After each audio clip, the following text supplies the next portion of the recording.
8페이지를 피시고 여기도 화학인데 물질의 특성. 물질의 특성이 뭐냐면 여기 A와 B. 자, 정체를 모르는 물질 두 개가 있어. 뭔지를 모르겠어, 내가. 근데 얘네 둘의 끓는 점을 내가 비교해봤어. 아니면 녹는 점도 좋아. 녹는 점을 비교해봤어. 아니면 밀도를 비교해봤어. 자, 그랬더니 이 두 물질의 밀도가 똑같은 거야. 그럼 얘네 둘을 같은 물질이라고 할 수 있게 없게? 밀도를 재봤더니 똑같아. 같은 물질이라고 할 수 있을까 없을까? 없어? 자, 있습니다. 있어요. 그런 걸 물질의 특성이라 그래. 이거하고 비교해보니까 완전 똑같아. 얘네 그럼 똑같은 물질. 이렇게 할 수 있는 걸 물질의 특성이라 그래요. 그래서 물질의 특성은 여기 있습니다. 물질의 고유한 성질. 그 물질만 갖고 있는 성질인 거야. 이해됐어? 자, 거기에 해당하는 것들이 이제 색깔, 맛, 냄새 이런 것도 당연히 포함이 되고, 그 다음 밀도, 용해도, 끓는 점, 녹는 점 이런 것들이 다 물질의 특성. 이게 똑같으면 같은 물질이야 라고 얘기할 수 있는 거다 이거야. 자, 그런데 만약에 내가 두 물질이 있는데 둘이 질량을 재봤다? 질량이 똑같아. 같은 물질이라 할 수 있게 없게? 질량이 똑같아. 같은 물질이야? 아니죠. 그럼 그런 건 물질의 특성이라고 해, 안 해? 안 해요. 자, 물질의 특성이 아닌 거를 한번 써보면 아닌 거. 질량. 이거 똑같다고 같은 물질이라 할 수는 없어. 부피. 이것도 마찬가지야. 이거 똑같다고 같은 물질 아니야. 그 다음 온도. 이런 것들 똑같다고 같은 물질 아니야. 그죠? 농도. 이런 것들은 물질의 특성이 안 된다. 이렇게 보시면 돼요. 물질의 특성인 거와 아닌 거를 구분해야 되는데 우리 물질의 특성인 것 중에 이제 뭐 배울 거냐면 밀도하고 용해도하고 끓는 점하고 녹는 점하고 이렇게 4개를 배울 거야. 오케이? 아주 좋아요. 그럼 봐봐. 물질의 특성은 물질마다 다 다른 거예요. 그 물질만 갖고 있는 성질이니까. 그치? 철의 밀도하고 알루미늄의 밀도 같겠어 다르겠어? 당연히 다르지. 다른 물질이니까. 그러면 봐라. 여기 철덩어리가 있어. 근데 이 철덩어리에 내가 밀도를 쟀어. 그리고 이 철을 반 잘랐어. 그래서 얘가 요만해졌어. 자, 반 자른 후에 밀도를 다시 쟀어. 밀도 변해 안 변해? 안 변해. 물질의 특성은 어떤 거? 자른다고 바뀌는 거 안 바뀌는 거? 안 바뀌는 거야. 물질의 특성은 자른다고 변하는 것도 아니고 물질의 양이 바뀐다고 변하는 것도 아닙니다. 알겠죠? 특성은 항상 유지되는 거야. 같은 물질이면. 그래서 2번 밑줄 쳐보자. 물질의 양이 변한다고 물질의 특성이 바뀌는 건 아니다. 물이 한 컵 있을 때와 2컵 있을 때 끓는 점이 달라지지 않잖아요. 그죠? 한 컵 있으나 2컵 있으나 물은 100도에서 끓는 거잖아. 이런 게 물질의 특성이에요. 항상 일정하게 가지는 성질. 자, 그 중에서도 우리 밀도를 배워볼 거야. 밀도는 어떻게 계산한다? 이식 알고 있어? 배웠었던 기억은 나? 자, 밀도는 어떻게 계산하냐? 부피분의 질량, 부피분의 질량. 근데 부피의 단위로 혹시 어떤 거 쓰는지 알아? 부피의 단위로 알고 있는 거. 세제곱 센티미터, 세제곱 미터 이런 거 쓸 수 있어요. 좋아요. 자, 그러면 밀도는 부피분의 질량인데 부피의 단위는 뭐 세제곱 센티미터, 세제곱 미터 이런 것도 쓸 수 있고요. 아니면 액체는 뭐 밀리리터, 리터 이런 것도 쓸 수 있어요. 이거 다 부피의 단위야. 그지? 질량의 단위로는 뭐를 쓰나? 그램, 킬로그램, 뭐 밀리그램 이런 거 다 쓸 수 있거든? 자, 그러면 밀도는 부피 분의 질량이니까 요거 그램 퍼 밀리리터, 그램 퍼 세제곱 센티미터 이렇게 하면 바로 밀도의 단위가 되는 거야. 아니면 이렇게 묶을 수도 있어. 그램 퍼 밀리리터 이렇게 쓸 수도 있죠. 뭐 킬로그램 퍼 세제곱 센티미터 이렇게 쓸 수도 있지만 우리 킬로그램은 잘 안 쓰기 때문에 주로 밀도의 단위는 그램 퍼 세제곱 센티미터 아니면 그램 퍼 밀리리터 이걸 제일 많이 쓴다. 단위까지 좀 외워놔야 돼. 그리고 이 밀도 공식은 앞으로도 고등학교 가도 계속 나오거든. 이거는 그냥 무조건 머릿속에 외워놔야 돼. 알겠죠? 밀도는 부피분의 질량. 근데 여기 밀도를 뭐라고 설명해놨어? 단위 부피당 질량. 아, 난 이런 말이 너무 싫어. 자, 단위 부피당 질량이 뭐냐면 잘 봐. 과학에서는 이런 말이 되게 많아. 단위 뭐시기당 뭐시기 이런 말이 되게 많아. 설명에 나오면. 자, 과학에서 이런 말이 나오면 다 무슨 뜻이냐? 당자가 붙는 애를 분모로 넣어라. 이 뒤에 있는 애를 분자로 넣으란 뜻이야. 세모, 분의 네모를 말로 풀어서 쓸 때 단위 분모당 분자 이렇게 꼭 쓴다. 그래서 단위 부피당 질량이라 그러면 당자 붙는 애가 분모, 부피, 분의 질량을 말로 이렇게 풀어서 쓸 때 저렇게 말해. 알겠지? 그럼 우리 연습 한번 해볼까? 속력 어떻게 구하더라? 그렇죠. 시간분의 거리잖아요. 자, 이거 말로 풀어서 써볼까?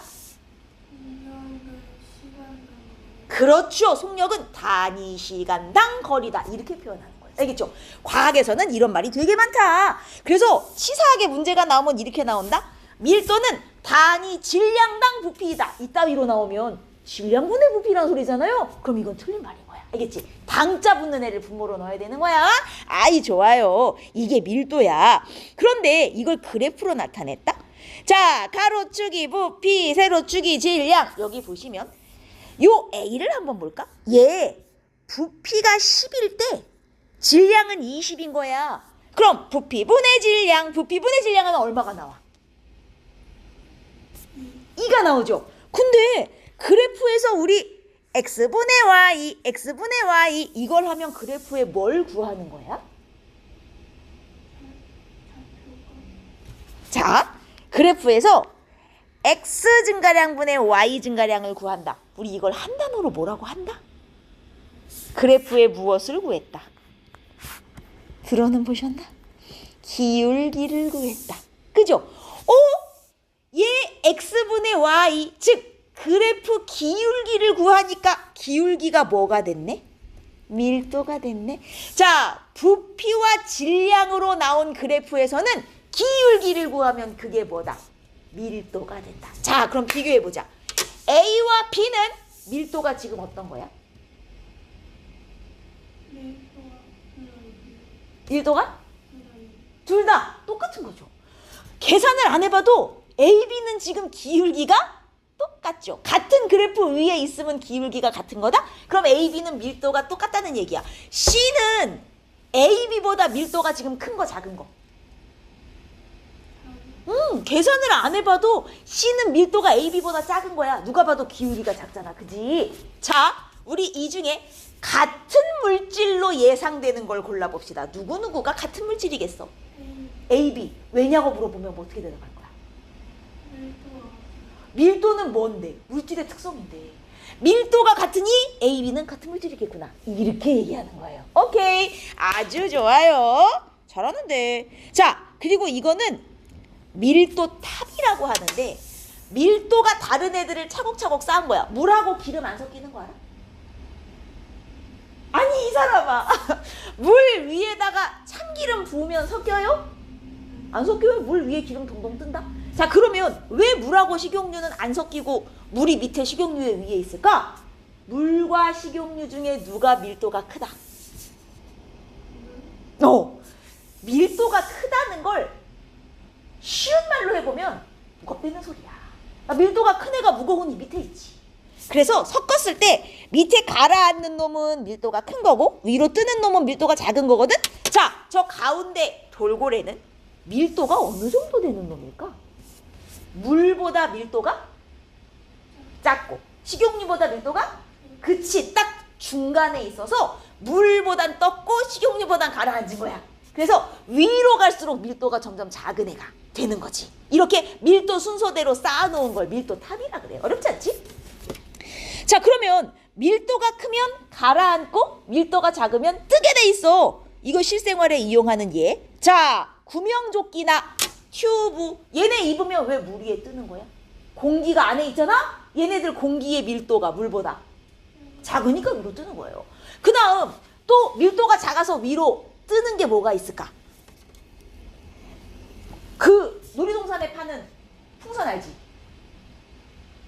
놀이동산 가면 풍선 팔잖아. 둥둥 떠다니는 거. 네가 입으로 풍선을 불면 얘 떠? 안 떠? 잘 안 뜨지. 근데 왜 놀이동산 풍선은 뜨는 거야? 그지? 그 안에 헬륨 들었어.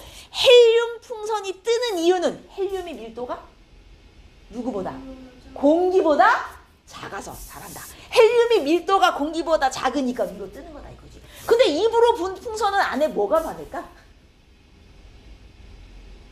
우리가 이렇게 입으로 날숨 불면 뭐라고? 띠로리. 야, 풍선 안에 침을 막 뱉진 않아요. 우리 날숨 안에 뭐가 많냐면 이산화탄소. 알지? 이산화탄소는 공기보다 밀도가 큰다는 얘기야. 그러니까 입으로 분 풍선은 안에 이산화탄소가 많아서 밀도가 크니까 가라앉고, 헬륨은 공기보다 밀도가 작으니까 헬륨 풍선은 위로 뜬다는 거지. 이해됐어? 자, 그 다음에 이 가스 누출 경보기라고 있는데 여기는 없네. 우리 집에 쓰는 도시가스, 이게 LNG라는 게 있고 LPG라는 게 있어요. 근데 이 LNG는 공기보다 밀도가 작아요. 근데 LPG는 공기보다 밀도가 크거든요. 자, 만약에 우리 집이 LPG로 난방을 한다. 그러면 만약에 가스가 샜어. 가스가 샜을 때 누출 경보기를 위에 달아야 될까? 아래 달아야 될까? 우리 집이 LPG를 써. 어디에 달아야 돼?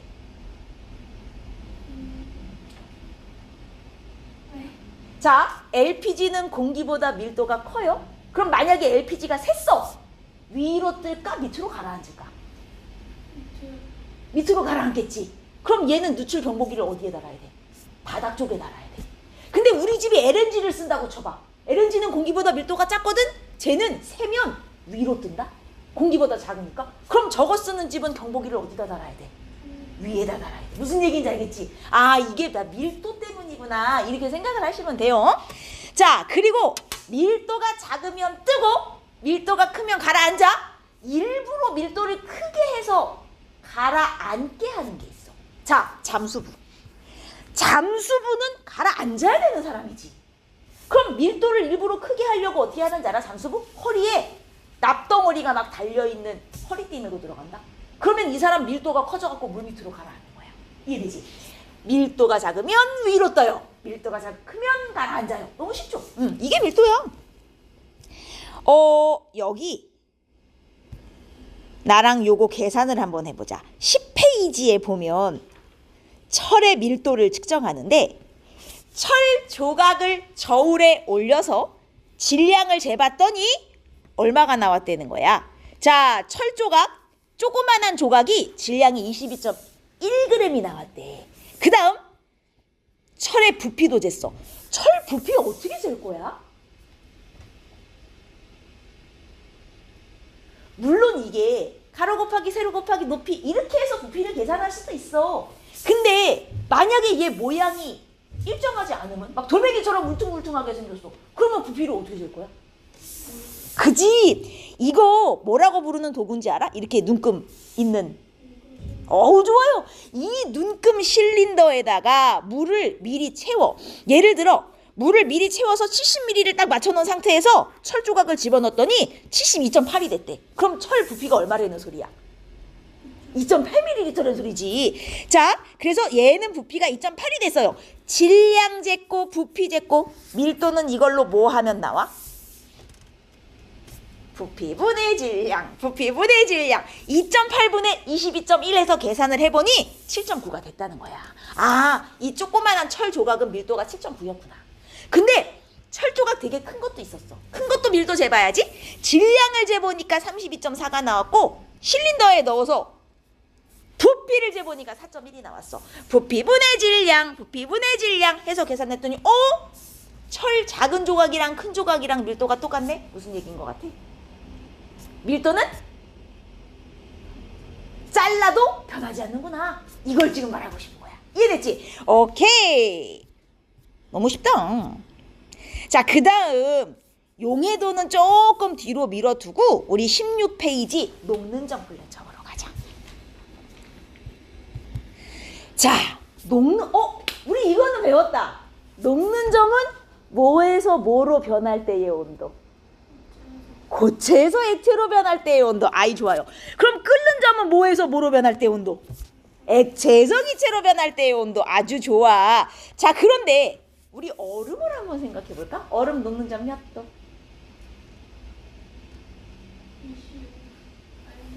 뭐라? 얼음 몇 도에서 녹지?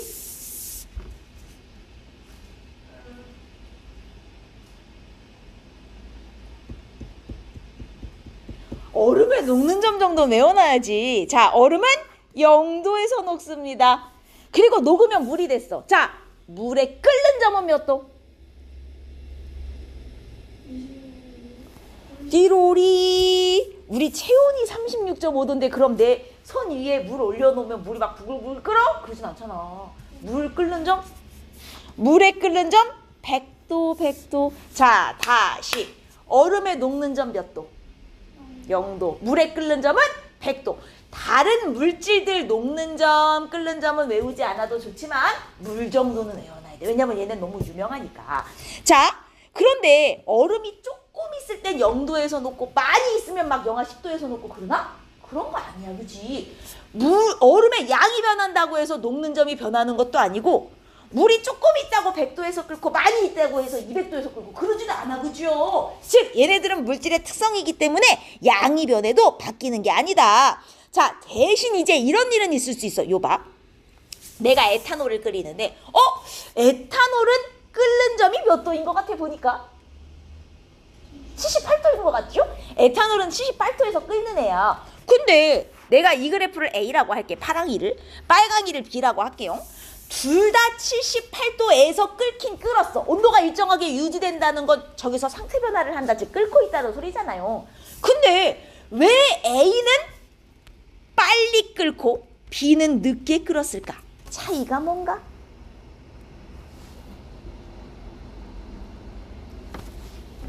그렇지, 양이야. 누가 지금 양이 많아?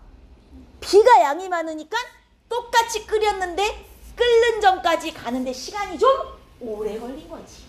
하지만 시간이 오래 걸렸다고 해서 끓는 점이 더 높아지는 않아, 그죠? 양은 늘어나도 끓는 점은 똑같다. 대신 끓는 점까지 가는데 시간이 좀 오래 걸리는 거다. 이렇게 생각을 해줘야 된단 말이지. 얘도 마찬가지야. 얘는 지금 고체였는데 녹이는 거야. 자, 여기까지는 다 고체였다가 여기 일정하게 유지되는 데서 액체로 녹고 있는 거겠지? 이 물질은 녹는 점이 지금 몇 도인 거? 62.5도인 어떤 물질인 거야. 근데 둘 다 62.5도인 것으로 보아 같은 물질인 건 맞는데 왜 얘는 녹는 점까지 시간이 더 오래 걸렸지? 아, 양이 많구나. 이렇게 되는 거죠. 이해됐나? 아주 좋아요. 대신 이렇게 다른 물질이면 당연히 녹는 점도 다를 수밖에 없어. 물질의 특성이니까. 끓는 점도 마찬가지. 둘이 다른 물질이면 당연히 끓는 점 다를 수밖에 없어. 아, 이거는 물질의 특성이 되는구나. 이렇게 봐야 돼. 그럼 요거 4번 좀 보자. 자, 이 중에 같은 물질로 예상되는 것은? 그렇게 생각한 이유는?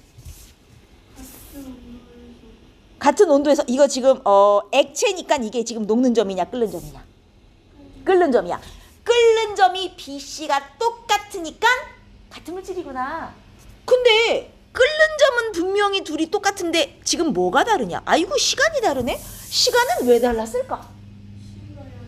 그렇지, C가 B보다 양이 많아서 더 오래 걸렸을 뿐 끓는 점이 똑같아서 쟤네들은 같은 물질이구나. 이렇게 따지는 거예요. 알겠죠? 아쉽다. 자, 그런데 이게 녹는 점은 별로 상관이 없는데 끓는 점은 좀 신경을 써줘야 되는 게 이놈의 끓는 점은 압력하고 조금 상관이 있어. 이게 무슨 얘기냐면 자, 밖에 압력이 높아지면 끓는 점도 같이 올라가고 밖에 압력이 낮아지면 끓는 점이 내려가요. 자, 예를 들어볼게. 물론 그러면 안 되지만 내가 높은 산에 올라가서 밥을 한다.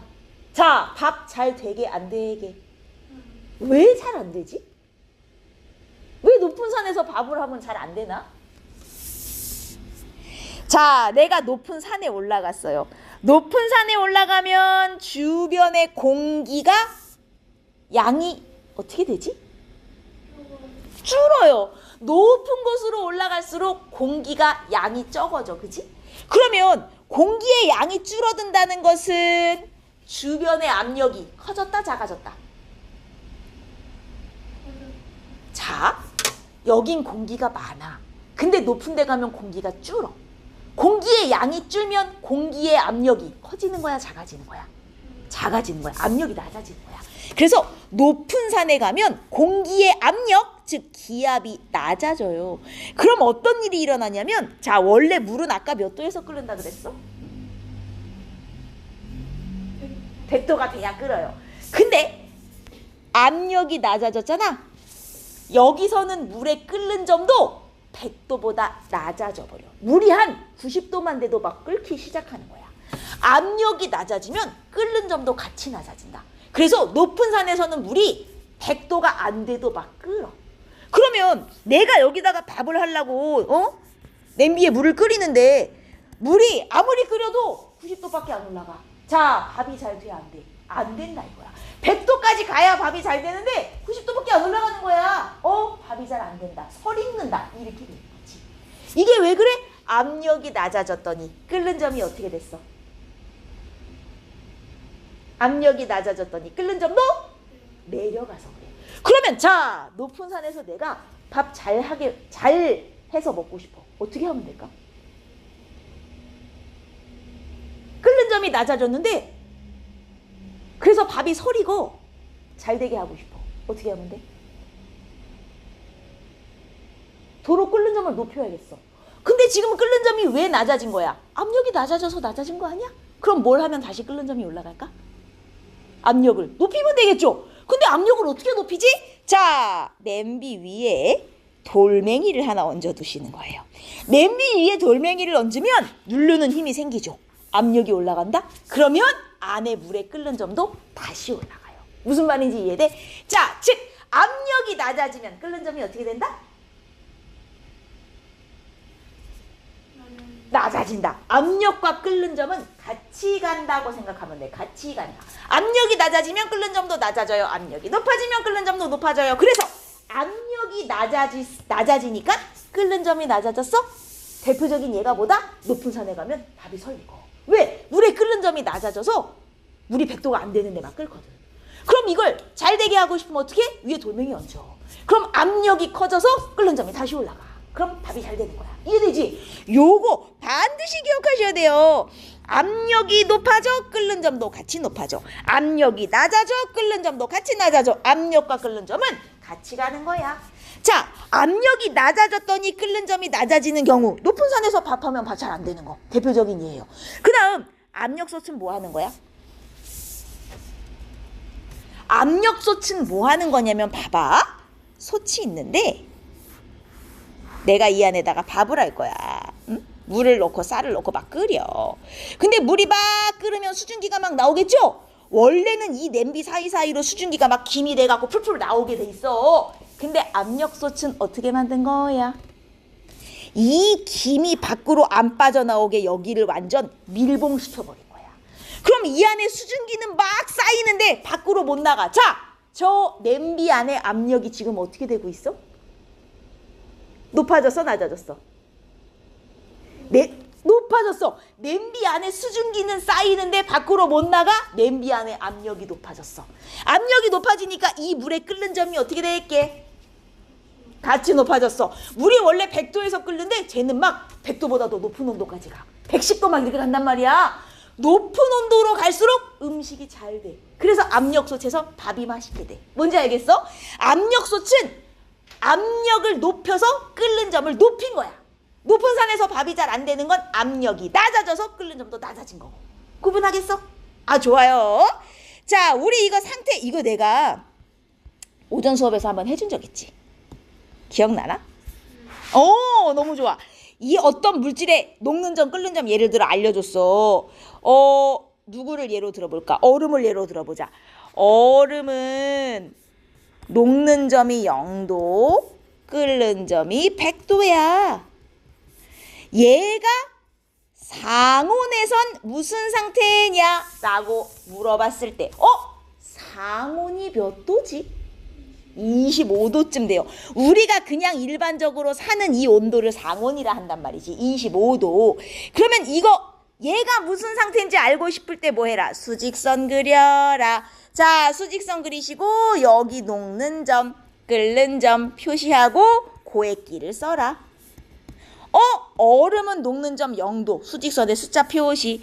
얼음은 끓는 점 100도, 수직선의 숫자 표시. 현재 온도는 25도, 25는 이 셋 중에 어디에 들어가야 되니? 액체에 들어가겠구나. 0하고 100 사이에 25가 들어가야 되니까 그럼 얘는 상온에서 액체네. 이렇게 판단하는 거. 이해 다 했던 거죠? 아우 너무 좋아요. 이 수직선 그리는 방법이 지금 여기 나와 있는 거야. 응? 별거 아니지? 오케이, 아주 좋습니다. 그리고 16페이지 여기 오른쪽에 조그만한 그래프가 하나 있는데 고체를 가열했더니 온도가 올라가다가 일정하게 유지가 되네. 지금 고에서 액으로 바뀌고 있는 거죠. 고에서 액으로 바뀌는 온도, 이걸 무슨 점이라 부르는 거야? 녹는 점이죠. 고에서 액으로 가는 게 녹는 거지 뭐. 자, 그리고 나서 다시 온도가 올라가는 이유는 다 녹았으니까. 상태 변화 끝났으니까. 완전 액체가 됐어. 그러다가 이제 여기서부터는 냉각, 온도를 낮추고 있어요. 자, 온도가 낮아지다가 아이쿠 또 일정하네. 액에서 다시 고로 변하는 거죠. 액에서 고로 변하는 온도는 무슨 점? 어는 점.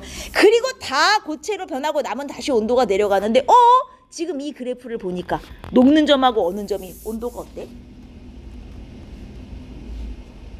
똑같네. 자, 순수한 물질이라면 녹는 점과 어는 점이 똑같다. 물은 0도에서 얼고 0도에서 녹는 거야. 녹는 점, 어는 점은 보통 똑같아요. 끓는 점은 다르고. 알겠습니까? 오케이, 여기까지 알고 계시면 돼요. 너무 잘한다. 용해도는 우리 좀 나중에 하고요. 19페이지 잠깐 가볼까? 탐구 B. 녹는 점을 재고 싶은 거야. 팔미트산이라고 고체가 하나 있는데 뭐 팔미트산 이름이 중요한 게 아니라 이 안에다 고체를 집어넣고 가열하는데 이 팔미트산이라는 애를 직접 불에 가열하는 게 아니라 물에다 넣어서 끓이고 있네요. 이렇게 물에다 넣어서 끓이는 방법을 우리가 두 글자로 뭐라고 한다? 들어는 보셨나? 직접 불에다가 가열하는 게 아니라 물에 넣어서 끓여. 초콜릿 녹일 때 이렇게 하는데. 맞아요. 이걸 우리가 중탕이라 그래요. 중탕. 직접 가열하는 게 아니라 물에 넣어서 녹이는 거. 자, 이렇게 넣어서 녹이면 요 팔미트산이라는 고체가 이제 온도가 올라가다 보면 녹아서 액체가 되는데 이때 온도를 재본 거야. 그랬더니 온도가 점점 올라가다가 62.5도에서 일정하게 유지됐어? 62.5도가 녹는 점이구나. 이렇게 측정을 해본 거예요. 다만 5g 녹일 때랑 10g 녹일 때랑 시간이 다를 뿐 녹는 점은 똑같아. 이걸 실험으로 해본 거고. 이번에는 끓는 점을 재봐야지. 자, 끓는 점을 재는데 이번엔 에탄올에 끓는 점을 재는 거예요. 에탄올도 지금 바로 가열하지 않네. 어떻게 가열하고 있어? 중탕을 하고 있어요. 자, 중탕을 해서 에탄올이 기체가 될 때의 온도를 재봤더니 얘는 78도에서 온도가 일정하게 유지됐어. 쟤는 끓는 점이 78도야. 양에 관계없이 끓는 점은 78도로구나. 이렇게 보는 거예요. 실험으로 직접 측정을 해본 거지. 간단합니다. 학습지를 한번 채워보자고. 물질의 특성이 될 수 있는 거. 이게 똑같으면 같은 물질이라고 할 수 있는 게 뭐뭐 있더라? 밀도. 좋아요. 또 우리 뭐 배웠지?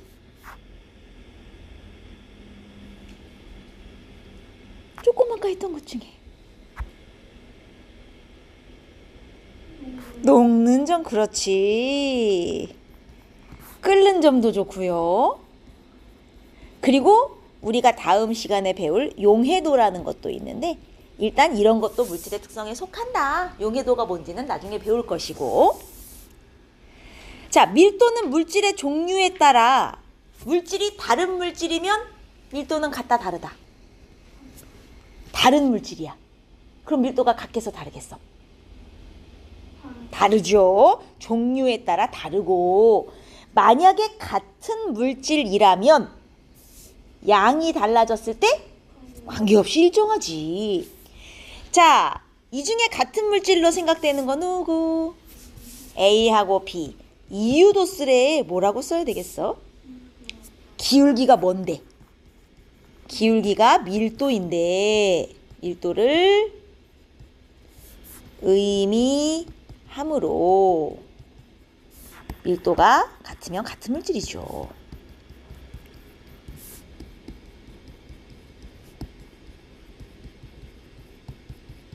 기울기가 밀도인데 밀도는 물질의 특성이라서 밀도가 같으면 같은 물질이야 라고 할 수 있어.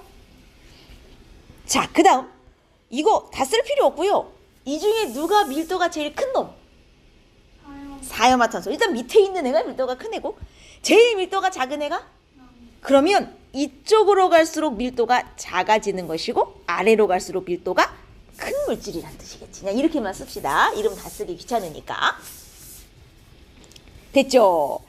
자, 이거 기체는 이게 고액기가 다 밀도가 있는데 고체 액체는 상관이 없어요. 근데 기체는 얘 밀도가 얼마다를 말할 때 꼭 뭐를 같이 써줘야 되냐면 얘는 온도와 압력을 꼭 같이 써줘야 된다. 자, 이 기체는 몇 도씨 몇 기압에서 밀도가 얼마다. 기체는 이걸 꼭 같이 써줘야 돼. 왜일까? 고체 액체는 안 그래도 되는데 왜 기체는 온도와 압력을 꼭 같이 써줘야 되냐? 기체는 같은 기체여도 온도나 압력이 변해버리면 밀도가 바뀔 수가 있어. 그래서 기체는 온도와 압력이 변하면 밀도가 변할 수 있기 때문에 밀도가 변하기 때문에 꼭 같이 써줘라.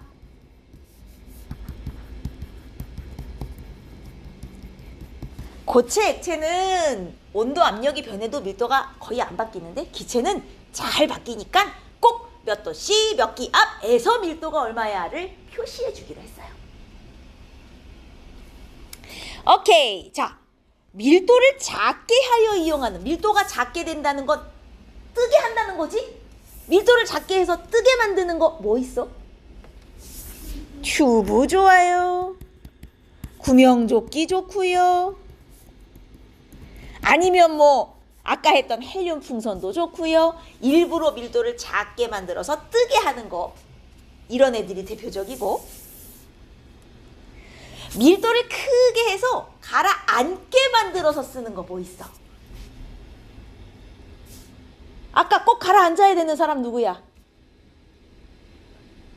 물 밑에 가라앉아야 되는 사람. 잠수부. 자, 잠수부는 가라앉아야 되기 때문에 어떻게 한다 그랬지? 밀도를 크게 하기 위해서 납으로 만든 허리띠 차고 들어간다 그랬어. 잠수부에 납 벨트, 이런 게 이제 대표적으로 밀도를 크게 해서 일부러 가라앉게 만드는 거고, 또 뭐도 있냐면 잠수부 말고 잠수함도 가라앉아야 되는 거지. 그럼 잠수함은 물 밑으로 가라앉기 위해서 어떻게 하냐면 가라앉기 전에 잠수함에 물탱크가 있거든. 거기에 물을 가득 채워. 그럼 애가 밀도가 커져서 가라앉아요. 잠수함의 물탱크, 이런 거.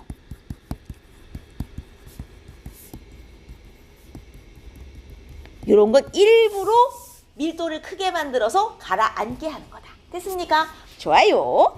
자, 우리 여기는 일단 넘어가고 14번 맨 뒷페이지로 가보시면 액체인데 끓으면서 온도가 일정하게 유지된대. 무슨 점? 끓는 점. 좋아요. 이것도 물질의 특성인데, 자, 지금 밑에 끓는 점을 나타낸 그래프거든. 이 중에 같은 물질로 예상되는 것은 BC예요. 그러면 BC는 같은 물질이 맞는데 왜 곡선 모양은 또 이렇게 다른가? 누가 많은 거야, 양이? 그렇죠. 이걸 어떻게 쓸 거야? C가 B보다 양이 많아서 끓는 점에 도달하는 데 시간이 오래 걸린 거예요. 끓는 점 도달 시간이 오래 걸렸다 라고 쓰시면 돼요.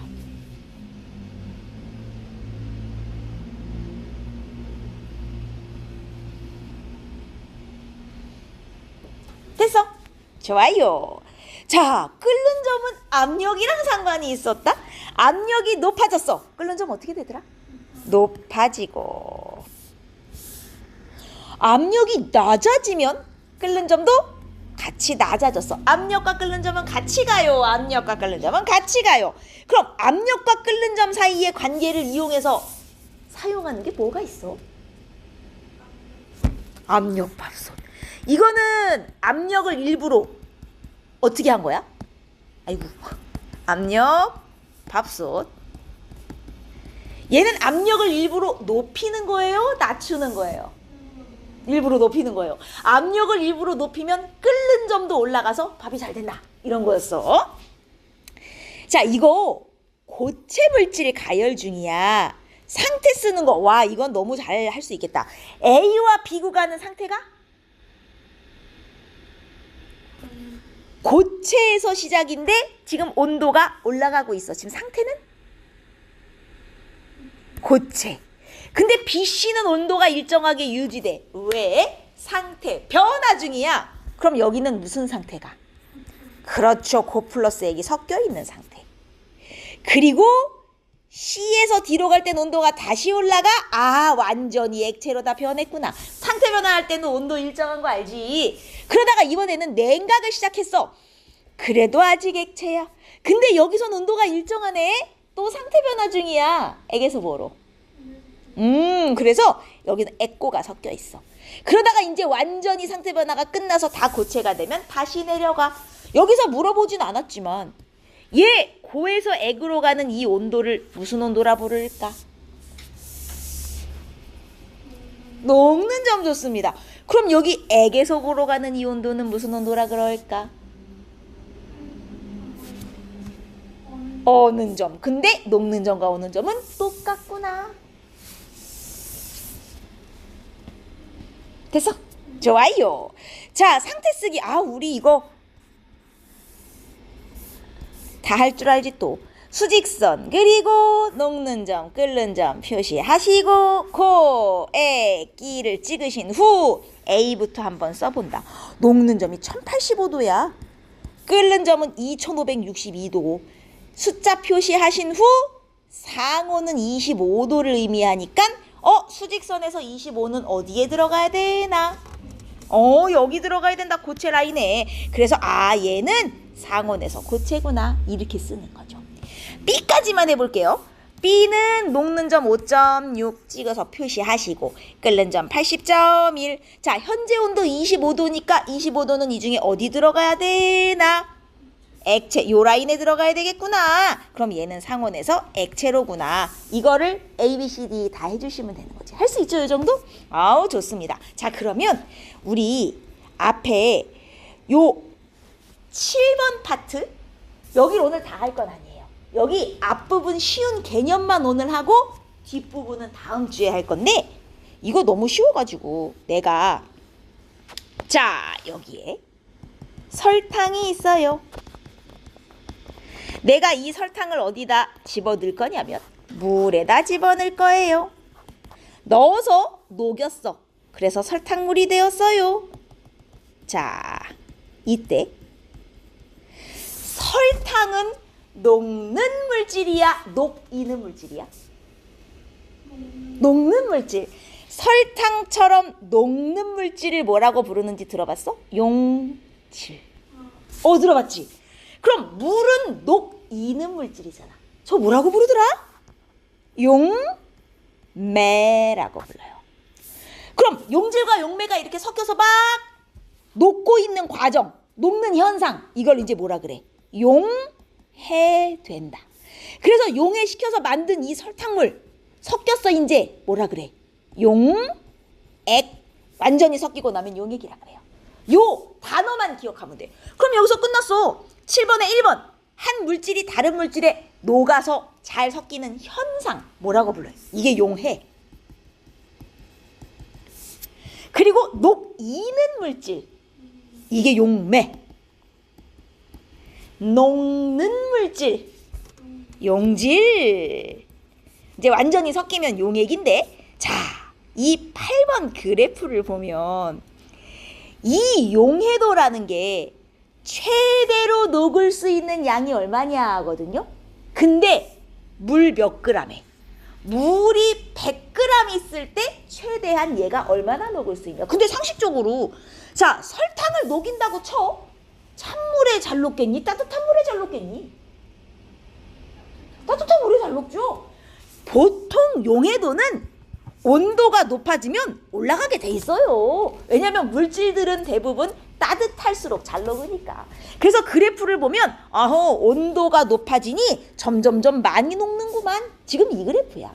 이 물질이 뭔진 몰라도 온도가 높아질수록 점점 잘 녹고 있네. 그래서 얘를 읽을 때 어떻게 읽는 거냐면, 이 물질은 60도의 물 100g에는 최대 얼마까지 녹을 수 있고, 100g 녹을 수 있고, 80도의 물 100g에는 최대 얼마까지 녹을 수 있다? 150까지 녹을 수 있다. 이 뜻이에요. 물을 항상 몇 그램 기준으로? 물 100g 있을 때 얘 최대 얼마나 녹을 수 있지? 이걸 용해도라 그래. 그리고 용해도는 온도가 높아지면 일단 올라가요. 따뜻할수록 잘 녹으니까. 이해했습니까? 좋아요. 자, 그런데 이 그림을 잘 보시면 B를 한번 볼까? B는 80도씨에 물 100g에 150이 다 녹아 있는 거야. 80도씨 물 100g에는 150g 녹을 수 있잖아? 근데 150을 다 녹여놨어. 자, 이제 더 녹일 수 있어, 없어? 최대한 녹을 수 있을 만큼 다 녹여놓은 게 B죠. 우리 이런 상태를 뭐라 그래? 최대한 녹을 수 있을 만큼 다 녹여서 이제 더 못 녹아. 이걸 뭐라고 하지? 얘는 80도씨에 최대 150까지 녹을 수 있는데 진짜로 150을 다 녹여놓은 거야. B점에서. 이런 걸 무슨 상태? 포화 상태. 포화용액을 만들었다. 이렇게 말하는 거예요. 마찬가지지. C점은 지금 포화야 아니야? C점도 포화예요. 얘 60도에서 최대 100g까지 녹을 수 있는데 지금 100을 진짜로 녹여놓은 거거든. 자, 근데 D를 좀 보세요. D는 지금 포화야 아니야? 포화가 아니야. 불포화. 너무 좋아. 얘는 원래 어디까지 녹을 수 있어야 되냐면 150까지 녹을 수 있어야 되는데 100g밖에 안 녹여놓은 거야. 그럼 얼마 더 녹일 수 있는 상황? 50g은 더 녹일 수 있는 상황이 D죠. 이렇게 아직 덜 녹여서 더 녹을 수 있는 이런 용액을 불포화라 그래. 잘한다. 그래프랑 만나는 점은 전부 포화. 그래프보다 밑에 있으면 불포화. 아니, 그러면 선생님 A는 뭔가요? 얘는 그래프보다 위에 있는데요. 아니, 얘는 60도에서 100g까지밖에 못 녹는데 어떻게 150을 녹여놨죠? 자, 이 A는 좀 특이한 애야. 원래는 100g밖에 못 녹는데 억지로 쑤셔 넣어가지고 50g을 더 녹여놓은 거야. 이런 걸 과포화라고 하는데, 얘는 좀만 건드려도 금방 50g을 도로 토해내고 100으로 돌아가려고 하거든. 그래서 과포화는 거의 잘 안 나와. 요건 신경 쓰지 말고, 그래프와 만나는 점은 포화, 그래프보다 밑에 있으면 불포화다. 이렇게만 외워도. 자, 그러면 내가 이 D점 지금 불포화예요. 얘를 포화시키고 싶어. 얘 포화시키고 싶으면 어떻게 해야 될까? 방법이 두 가지가 있어요. D를 포화시키고 싶어. 온도를 높여요? 자, D의 온도를 높이면 지금 온도가 1로 갈수록 높아지죠. D 온도를 높이면 그래프가 1로 가는 거거든, 점이. 포화를 시키려면 그래프랑 만나게 만들어야 돼. 어떻게 하면 얘가 그래프랑 만날 수 있을까? 얘 잘 봐. 원래 80도에서 몇 g까지 최대 녹을 수 있는 거야?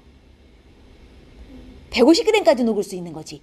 근데 D는 100g밖에 안 녹았지. 그럼 어떻게 하면 포화를 시킬 수 있지? 50을 더 넣으면 되는 거 아니에요? 얘 50g을 추가하면 B점과 같은 위치가 되는 거잖아요. 150 녹인 상황. 그럼 포화가 되는 거죠. 자, 방법 1. D점에서 50g 더 녹이면 돼. 아니면 온도를 낮춰야죠. 지금 80도인데 60으로 내려버려. 그러면 최대한 녹을 수 있는 양이 100g으로 줄면서 포화가 돼버려요. 무슨 말인지 이해되지? 용지를 더 넣던가 아니면 온도를 이 그래프에서는 80에서 60, 20도씩 낮추든가 둘 중에 하나라는 거지. 이해돼? 그래서 D를 포화용액으로 바꾸는 방법 두 가지. 1. 용질 50g을 더 넣는 거. 아니면 2번 온도 20도씨를 낮추는 거. 두 가지 방법이 있어요. 용지를 더 넣거나 온도를 낮추면 얘가 그래프와 만나면서 불포화였던 게 포화가 된다는 거지. 이해돼? 안 써도 되겠어?